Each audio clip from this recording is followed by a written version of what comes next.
高影响推66线、老推15线考察後嘅銀行6橋，係4年之前公路總局實體2千萬元起計。不過，施工之前，公路總局並冇得到提出嘅完全通知，額外做嘅結果，就造成呢2條6橋竟然少了一個腳。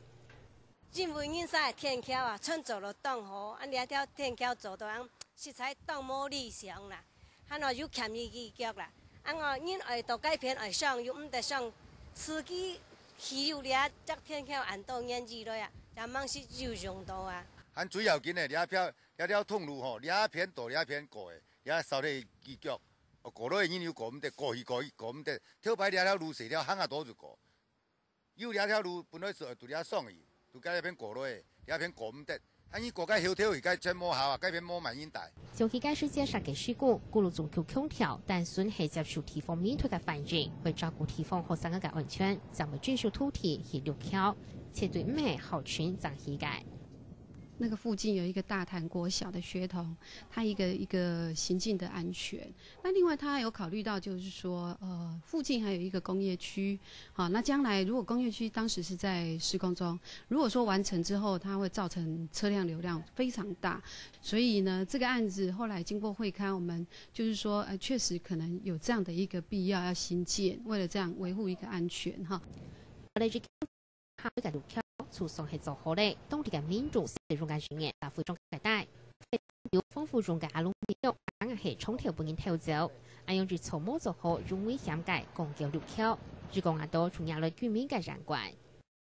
感覺哦，禮拜做呢條橋啊，實在是全部用唔到啦，老人福利也用唔到啦，按實在講，你要從呢4000多萬啊，係做得講用嚟本來啲沙器吼，從啲沙器很爛。對不對吼？有流水又嘛個又冇好食，東西又變咗啦，冇人都愛用，又花了很多錢。那想做一個工商吼，聽說要用心啦，可能要用較少錢來做較好的事情。冇像兩萬用很多錢，還冇人都使用吼，那想請大眾啦。用嚟4000萬起嘅6橋，唔但強冇發揮最大嘅效益，為到片面措施容容易嘅危險，當地嘅居民攞地方政府評估過後，肯定係將朝將其他3片嘅業票附貼，有點未半公路總局冇辦法理解。其實就是說，它其實一個路橋，它大概會有4個出口嘛，出入口。其實其他的三個處的樓梯口，其實還可以使用，並沒有說有橋無路的情形。早第3年之前，6橋規劃使用限制，隨之見對公路總局指教到干佔鄉公所。不過對6橋道大運用辦理處理，干佔鄉公所實係非常大條。根據了解，地方最近行歡到公路總局簽改革嘅方法，一從用體4000萬，實唔是用過日擺嘅港股6橋，仲未驚怕行係為本應回踢。下節目綜合報道。